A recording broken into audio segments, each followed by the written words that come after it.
శ్రీగురుభ్యో నమః. హరి ఓం.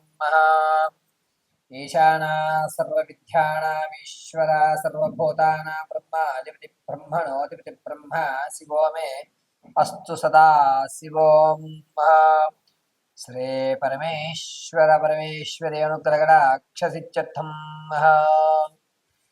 అందరికీ కూడా జూలై నెలలో జరిగేటువంటి విపత్తులు ఏమిటి, వచ్చేటువంటి ప్రమాదాన్ని ఏ విధంగా ఆపాలి, అసలు ఏ ఏ తారీఖుల్లో ఈ మేషం దగ్గర నుంచి ప్రారంభం చేసుకుని మీనరాశి వరకు కూడా జూలై నెలలో ఏ తారీఖుల్లో ఏ విధమైనటువంటి గ్రహ సంచారం జరగడం వల్ల జరిగేటువంటి అనర్థాలు ఏమిటి, శుభ ఫలితాలు ఏమిటి, అశుభ ఫలితాలు ఏమిటి, ఏ విధమైనటువంటి వ్యక్తిగత శ్రద్ధ తీసుకోవాలి, దేని మీద మనం ఆశ పెట్టుకోవాలి అనేటువంటి విషయాన్ని పంచాంగకర్తలు రచించిన విధంగా పరమశివుడు అనుగ్రహించినటువంటి నాకు ప్రసాదించినటువంటి జ్ఞానాన్ని ఉపయోగించుకుని యథాశక్తిగా ఉన్నటువంటి విషయాల్లో మీరు ప్రమాదాల నుంచి ఏ విధంగా తప్పుకోవాలి, ధనాన్ని ఏ విధంగా మీరు నిల్వ చేసుకోగలుగుతారు, ఆర్థికంగా మీరు ఎప్పుడెప్పుడు స్థిరపడేటువంటి వ్యవస్థలు నడుస్తాయి, గోల్డెన్ ఛాన్స్ అనేటువంటిది ఎప్పుడు లభిస్తుంది అనేటువంటిది ఈ నెలలో ఏ తారీఖుల్లో ఏ రాశులతో ఏ గణాలు ఏ విధమైనటువంటి మార్పులు చెందుతున్నాయి అనేటువంటి విషయాన్ని అంతటినీ కూడా యథాశక్తానుసారం మీకు తెలియజేయడం జరుగుతుంది. ఇందులో చెప్పిన విధంగా పరిష్కారాలన్నీ కూడా మీరు చేసుకుని సులభ పద్ధతిలో ఇంటినందు మీరు ఆచరించి ఆ యొక్క శుభ ఫలితాలని అందుకొని ఆనందదాయకంగా ధర్మమైనటువంటి కార్యక్రమాలు చేస్తూ ఉన్నతమైనటువంటి ఆలోచన విధానాలతో మీ యొక్క వంశాన్ని మీరు ఆనంద కీలి విలాహితంతో ఉండాలని స్ఫూర్తిగా కోరుకుంటూ మేషం నుంచి మేన రాశి వరకు కూడా జరిగేటువంటి గ్రహ సంచారాలన్నింటినీ కూడా క్షుప్తంగా వివరించడం జరుగుతుంది. ఈ గ్రహ సంచారణ అనేటువంటిది కేవలము వ్యవస్థ పరంగా నడుస్తున్న విషయాలే కానీ వ్యక్తిగతంగా తెలియజేసిన విషయం కాదు.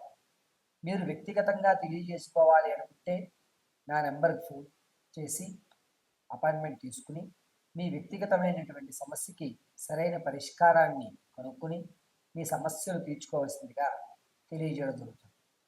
ఇదంతా కూడా ఇప్పుడు చెప్పేటువంటి జూలై నెలలో జరిగేటువంటి మార్పులన్నీ కూడాను పంచాంగకర్తలు విశదీకరించిన దాన్ని క్షుప్తంగా మీ ముందుకు పరమశివుడు అనుగ్రహంతో తెలియజేయడం జరుగుతుంది. మంగళం మహత్. తదుపరి మిథున రాశి వారు. మిథున రాశి వారికి ఎప్పటి వరకు చాలా ఆనందదాయకంగా ఉన్నటువంటి మీ యొక్క మనసు కానీ శారీరకం కానీ 14వ తారీఖు నుంచి కొంచెం ఇబ్బందిదాయకాలు నడుస్తూ ఉంటాయి. రవిలో చంద్రుడు, గురుడు, రవి వీరి యొక్క కలయిక అనేటువంటి కొంచెం ఇబ్బంది పెట్టేటువంటి అవకాశాలు. అంటే 14వ తారీఖున ఏమవుతుంది అంటే ఈ మిథున రాశి వారికి ఎప్పుడు ఇది కాదు, కొత్తగా ఏదైనా ప్రయోగం ప్రారంభం చేద్దాం అని తప్పు చేసేటువంటి అవకాశం ఎక్కువగా కనబడుతుంది. మీరు ఉన్న రంగంలోనే కాకుండా కొత్తది నేర్చుకుని లేదా కొత్త రంగంలో ప్రవేశపెట్టి మనం కూడా మన అదృష్టాన్ని పరీక్షించుకుందాం అని ఒక నిర్ణయం 14వ తారీఖు తీసుకుని తను తీసుకున్న కూతురు తానే పడ్డాడు అన్నట్టుగా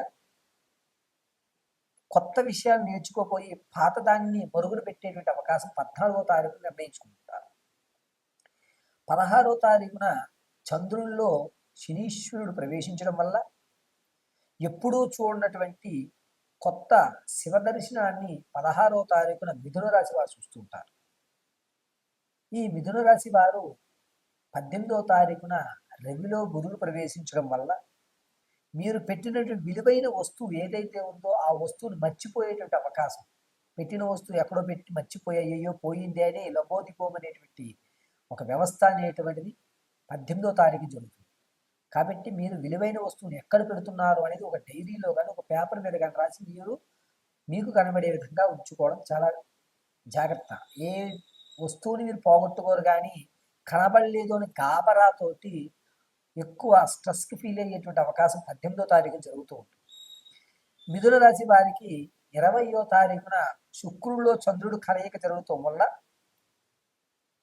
వ్యాపారాన్ని కొత్త ధనంతో కొత్త పోకడలతో ఎదరికి తీసుకువెళ్ళాలని 2-3 రకాలైనటువంటి వాటిలో మార్పులు చెందించడం, లేదా ఈ ప్రదేశంలో కాదు వ్యాపారం వేరే ప్రదేశంలో మార్చాలి అని చెప్పి పునరుద్ధీకరణ చేయడం అనేటువంటిది 20వ తారీఖున మిథున రాశి వారు చేస్తుంటారు. ఇక 24వ తారీఖున రవి బుధుడు చంద్రుడు కలయిక ఉండడం వల్ల ఇంతకు ముందు మిమ్మల్ని పట్టి పీడిస్తున్నటువంటి ఆరోగ్య సమస్య ఏదైతే ఉందో ఆ ఆరోగ్య సమస్య అనేటువంటిది పూర్తిగా నిర్వారణమయ్యి నేను పరిపూర్ణ ఆరోగ్యంగా ఉన్నాను, నాకు ఎటువంటి ఇబ్బందులు లేదు, నేను వర్క్ చేయగలను, ఐఎమ్ బ్యాక్ అనేటువంటి పదాన్ని 24వ తారీఖున మిథున రాశి వారు తన యొక్క మనోస్థైర్యాన్ని అందరికీ కూడా తెలియజేస్తుంటారు.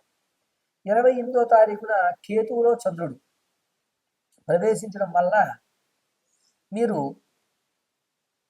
కొత్త పొంతడలకి అంటే కొత్తగా వ్యాపారాన్ని అభివృద్ధి చెందాం అనేటువంటి విషయంలోకి కావలసినటువంటి ఆర్థికంగా నిలబడేటువంటి అవకాశం 28వ తారీఖు కలుగుతుంది. 28వ తారీఖున ఒక గోల్డెన్ ఛాన్స్ అని చెప్పుకోవాలి మిథున రాశి వారికి. ఆ 28వ తారీఖున వచ్చేటువంటి ధనం మీ యొక్క అభివృద్ధికి పునాదిగా ఉపయోగపడేటువంటి అవకాశం.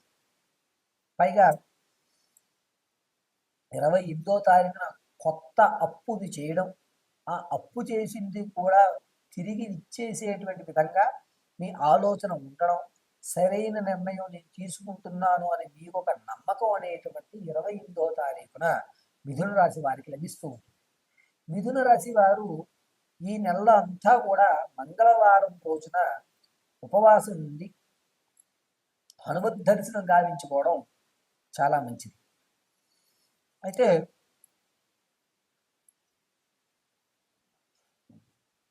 మిథున రాశి వారు ఈ 24వ తారీఖు నుంచి 30వ తారీఖు వరకు కూడా కొంచెం జాగ్రత్తగా ఉండాలి.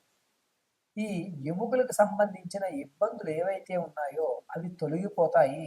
దాంతో పాటుగా ఇప్పటి వరకు ఏ ఇబ్బంది జరగని వారికి మాత్రం ఎముకలకు సంబంధించిన ఇబ్బందులు జరిగేటువంటి అవకాశం 24వ తారీఖు నుంచి 28 వరకు కూడా గోచరిస్తూ ఉంటుంది.